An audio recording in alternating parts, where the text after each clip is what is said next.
Assalamualaikum warahmatullahi wabarakatuh. Kami kelompok 7 ingin mempresentasikan karakteristik anak usia SD atau MI dan implikasinya terhadap pembelajaran. Sebelumnya, kami ucapkan terima kasih kepada dosen pengampu mata kuliah perkembangan peserta didik, Dr. Hajah Teti Ratnasari dan Bapak Dr. Hajaya Senaria. Dan kepada teman-teman yang sudah memberikan waktunya. Selanjutnya, di sini saya akan memperkenalkan para anggota kelompok 7. Yang pertama ada Aini Deo, yang kedua ada Apik Imam Saputra, yang ketiga ada Dian Darel Nugroho, dan yang keempat Desi Nurikmawati. Next.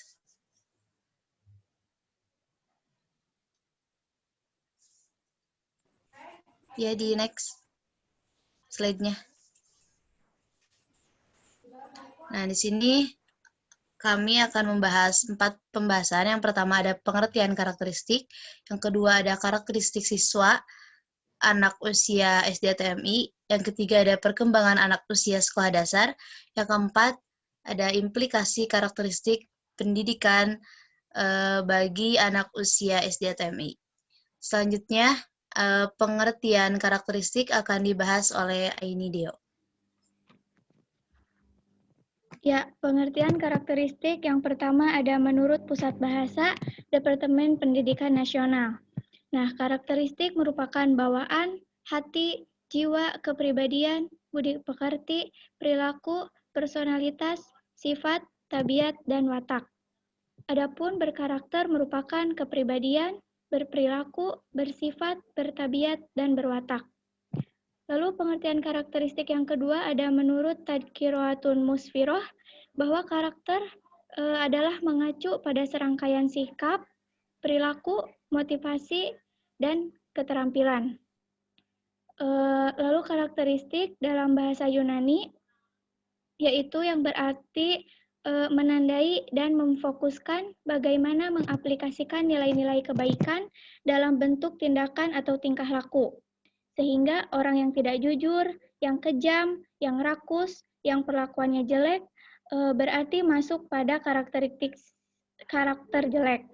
Nah, sebaliknya, orang yang berperilaku yang sesuai dengan kaidah moral, berarti berkarakter mulia. Nah, lalu karakteristik dalam bahasa Inggris, yaitu artinya mengandung sifat khas dari sesuatu. Lalu yang kedua ada karakteristik umum. Nah, arti umumnya karakteristik umum pada dasarnya adalah menggambarkan tentang kondisi peserta didik seperti usia, kelas, pekerjaan, dan gender. Nah, karakteristik jiwa karakteristik siswa merujuk kepada ciri khusus yang dimiliki oleh siswa, di mana ciri-ciri tersebut dapat mempengaruhi sifat keberhasilan pencapaian tujuan belajar. Lalu ada menurut Winkel mengaitkan bahwa karakteristik sifat siswa dengan penyebutan keadaan awal, di mana keadaan awal itu bukan hanya meliputi kenyataan pada masing-masing, melainkan siswa pula kenyataan pada masing-masing guru. Lalu yang ketiga ada menurut Cruikshank mengemukakan beberapa karakteristik umum siswa yang perlu mendapatkan perhatian dalam mendesain proses atau aktivitas pembelajaran. Yang pertama ada kondisi sosial ekonomi, ada faktor budaya, jenis kelamin, pertumbuhan, gaya belajar, dan kemampuan belajar. Sekian, terima kasih.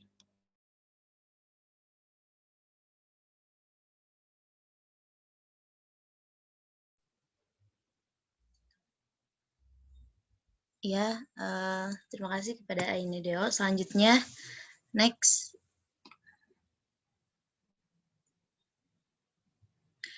Selanjutnya di sini ada karakteristik siswa anak usia sekolah dasar akan dijelaskan oleh saya sendiri. Nah, di sini pada usia anak sekolah dasar ini disebut juga pada masa intelektual. Nah, pada masa intelektual ini biasanya berumur 6-7 tahun yang usia itu sudah matang untuk memasuki sekolah dasar. Terus masa usia sekolah dasar ini terbagi menjadi dua, ada kelas dasar kelas dasar rendah dan ada kelas dasar tinggi. Kelas dasar rendah terdiri dari kelas 1, 2, dan 3 SD, yang kelas dasar tinggi terdiri dari kelas 4, 5, dan 6. Nah, biasanya di Indonesia ini di kisaran usia SDM itu 6 sampai 12 tahun. Terus selanjutnya di sini juga ada ciri-ciri pada masa kelas-kelas rendah, yaitu pada usia 6 sampai 7 tahun ya. Yang pertama, adanya korelasi positif yang tinggi antara keadaan jasmani dengan prestasi. Yang kedua, ada sikap tunduk kepada peraturan-peraturan permainan tradisional. Yang ketiga, adanya kecenderungan memuji diri sendiri. Yang keempat, membandingkan dirinya dengan anak orang lain. Yang kelima, apabila tidak dapat menyelesaikan suatu soal, maka soal dianggap tidak penting. Yang keenam, pada masa ini, terutama pada masa usia 6-18 tahun, anak itu menghendaki nilai angka raport yang baik, tanpa mengingat apakah prestasinya memang pantas diberi nilai baik atau tidak. Jadi, pada masa usia rendah ini, biasanya emang kalau anak usia 1, 2, atau 3 SD, dia kayak masih baru kenal, kayak tadi kan ada koreksi positif yang ada antara jasmani atau prestasinya ya, jadi kayak baru kenal, oh prestasi dia tuh baru sampai sini gitu loh, kayak baru awal-awal kan. Terus, slide selanjutnya, next. Nah, selanjutnya juga ada fase pada kelas tinggi. Nah, di kelas tinggi ini, biasanya dia mengenal siapa dirinya, sudah mengenal siapa dirinya dengan temannya sebayanya. Jadi, udah bisa membedakan mungkin ya mana yang baik dan mana yang buruk gitu. Terus, jika proses ini tanpa bimbingan, anak ini biasanya cenderung sukar beradaptasi dengan lingkungannya. Jadi, berarti emang pada masa ini tuh anak harus benar-benar beradaptasi sama lingkungan yang baik, biar nanti kesananya juga baik kan. Terus, karakteristik pada anak usia yang kelas tinggi ini atau kelas 4 sampai kelas 6 SD, ada beberapa ciri-ciri. Yang pertama, adanya minat terhadap kehidupan praktis sehari-hari yang konkret. Yang kedua, sangat realistik, ingin tahu dan ingin belajar. Berarti masa ingin tahunya udah tinggi ya. Terus yang ketiga, ada minat terhadap hal-hal atau mata pelajaran yang khusus sebagai mulai menunjukkan bakat-bakat khusus. Nah, biasanya emang iya ya, kalau misalnya usia udah 4 sampai 6 SD kan udah banyak kayak perlombaan gitu. Nah, biasanya dia udah kayak ngenalin bakat atau prestasi dia. Terus yang keempat, ada anak membutuhkan guru atau orang-orang dewasa lainnya untuk menyelesaikan tugas dan memenuhi keinginannya. Yang kelima, pada masa ini anak memandang nilai, terutama angka raport, sebagai ukuran yang tepat mengenai prestasi belajarnya. Nah kan kalau tadi yang usia anak kelas rendah kan dia cuma baru tahu, oh ya udah prestasi dia kayak gitu, mau baik mau buruk. Tapi kalau misalkan di udah kelas 4 atau kelas 6 SD dia kayak udah ngerti, oh prestasi aku tuh masih kurang nih, harus ditingkatin lagi. Jadi dia udah benar-benar mengetahui gitu prestasi dia harus intinya harus lebih nilai tinggi lagi kalau misalkan yang mau rajin ya. Terus selanjutnya yang keenam, ada gemar membentuk kelompok gemar untuk membentuk kelompok sebaya untuk bermain bersama. Dalam permainan itu mereka tidak terikat lagi dengan aturan permainan tradisional atau yang sudah ada, tetapi mereka akan membuat peraturan sendiri. Biasanya iya ya, kalau udah besar kayak gitu, apalagi kelas 5-6, udah mainnya kayak nggak main yang kayak dulu anak kecil lagi, tapi dia udah meluas gitu loh, mainnya udah kemana-mana kan, apalagi udah zaman sekarang nggak tradisional, malahan udah main HP terus ya, main game online. Oke, mungkin pengertian karakteristik anak usia dini dari saya segitu. Selanjutnya bisa dilanjutkan oleh Dean. Di sini saya akan menjelaskan tentang perkembangan anak usia sekolah dasar. Ya, anak SD merupakan anak yang dengan pada umurnya itu memiliki kategori banyak mengalami perubahan yang sangat drastis, baik secara mental maupun secara fisik. Nah, di usia anak SD yang sekitar 6-12 tahun, Shepard dan Hapuk memiliki 3 jenis perkembangan. Yang pertama yaitu perkembangan fisik anak usia SD, mencakup pertumbuhan biologis, misalnya pertumbuhan otak, otot, dan tulang. Pada usia 10 tahun, baik laki-laki maupun perempuan, tinggi dan berat badannya bertambah kurang lebih 3,5 kg. Namun setelah usia remaja yaitu 12-13 tahun, anak perempuan berkembang lebih cepat daripada laki-laki. Nah, kemudian usia masuk kelas 1 SD atau MI berada dalam periode peralihan dari pertumbuhan cepat masa anak-anak dari awal ke suatu fase perkembangan yang lebih lambat. Ukuran tubuh anak relatif lebih kecil perubahannya selama bertahun-tahun di SD. Kemudian usia 9 tahun tinggi dan berat badan anak laki-laki dan perempuan kurang lebih sama. Sebelum usia 9 tahun, anak perempuan relatif sedikit lebih pendek dan lebih langsing dari anak laki-laki.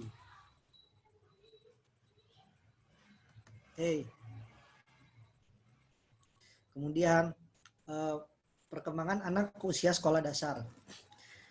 Akhir kelas 4 pada umumnya anak perempuan mulai mengalami masa lonjakan pertumbuhan lengan dan kaki mulai tumbuh cepat.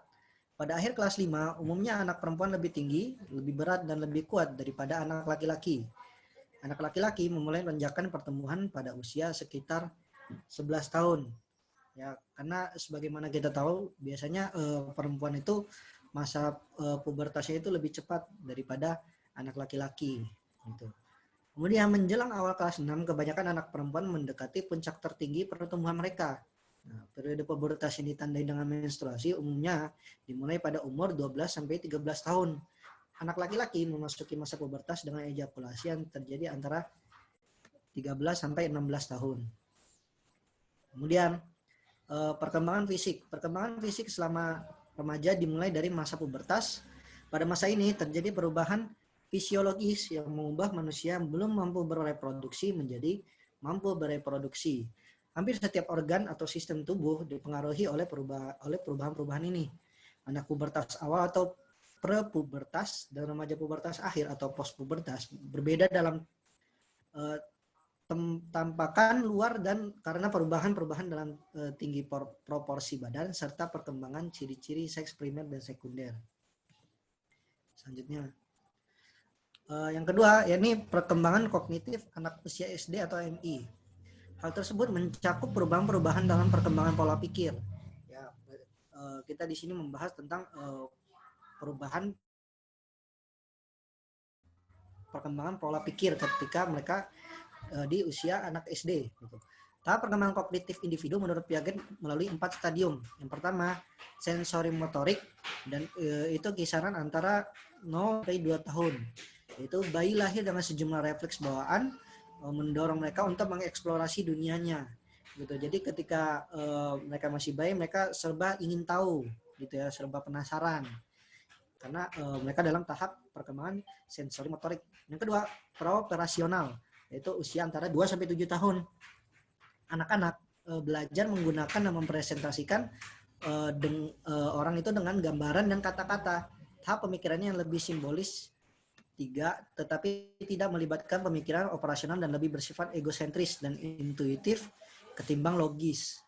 Itu. Jadi ketika anak-anak umur dari 2-7 tahun itu lebih cenderung pemikirannya itu operasional dan lebih bersifat egois, gitu ya, lebih bersifat egosentris. Jadi ingin segala kebutuhannya, segala keinginannya itu harus sesuai dengan kemauannya. Biasanya anak umur sekitar 2-7 tahun kan sering minta dibeliin mainan, dan mereka memiliki pemikiran egosentris, ingin keinginannya itu dikabulkan. Mereka belum sampai ke pemikiran logis seperti memikirkan apakah orang tuanya bekerja, ada uang buat untuk membeli mainan dan lain sebagainya. Kemudian operasional konkret, yaitu antara dari umur 7-11 tahun. Itu di situ mereka mulai penggunaan logika yang memadai. Tahap ini telah memahami operasi logis dengan bantuan benda konkret. Nah, ketika memasuki fase umur ini 7-11, perlahan-lahan anak-anak usia sekolah dasar mereka mulai bisa menggunakan logika mereka. Kemudian di operasional formal antara 12-15 tahun, kemampuan untuk berpikir secara abstrak, menalar secara logis, dan menarik kesimpulan dari informasi yang tersedia.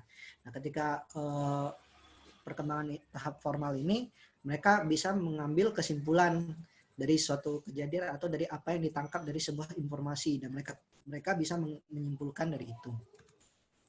Yang selanjutnya, yang ketiga yaitu perkembangan bahasa. Pada masa ini perkembangan bahasa terlihat pada perubahan pembendaharaan kata dan tata bahasa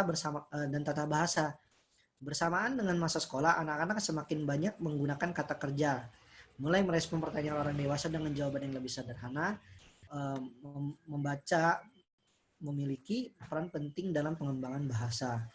Nah, dengan seiringnya bertambahnya umur kita, semakin lama perkembangan bahasa kita pastinya semakin meningkat, begitu. Sebagaimana kita juga belajar bahasa Arab gitu, semakin lama pasti semakin meningkat karena kita dengan kehidupan sehari-hari mereka menggunakan pembendaharaan kata yang berbeda-beda, dan semakin tinggi umurnya dan semakin sederhana pembendaharaan katanya dan semakin banyak dia kosakatanya gitu.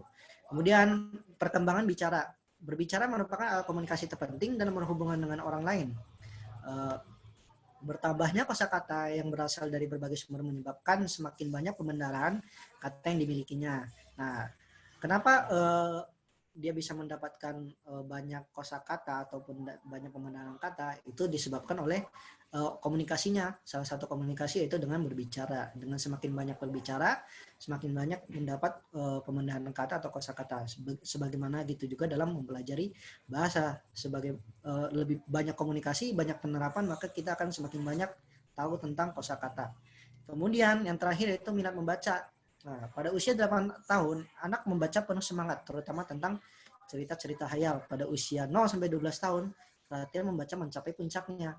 Sifat ingin tahu pada anak laki-laki lebih menonjol daripada anak perempuan. Itulah sebabnya anak laki-laki cenderung menyukai hal-hal yang sifatnya menggembarkan, misterius, dan kisah-kisah petualangan, hobi, dan sport.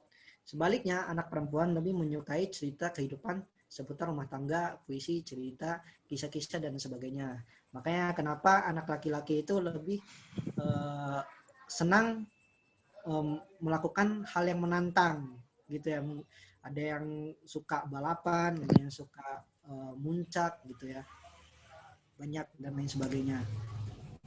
Oke, yang selanjutnya akan diteruskan oleh adik.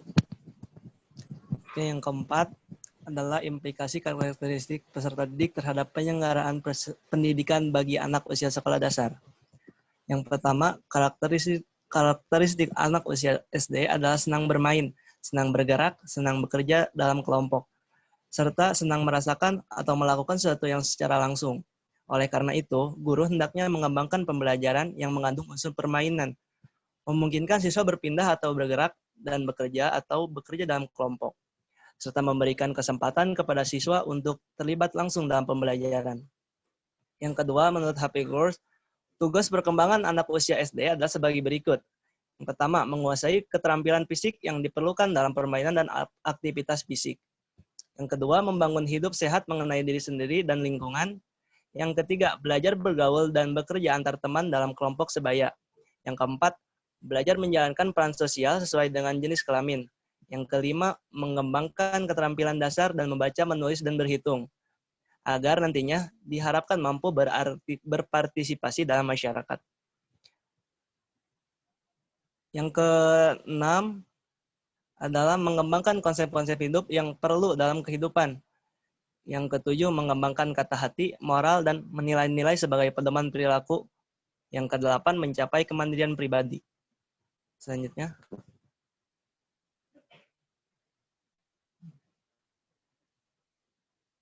Kembali lagi kepada moderator. Ya, mungkin penjelasan dari kita hanya segitu saja. Nanti mungkin dibuka sesi pertanyaan di WA grup atau nanti di Google Meet. untuk dua orang penanya. Terima kasih atas perhatiannya. Mohon maaf apabila ada salahnya. Wassalamualaikum warahmatullahi wabarakatuh.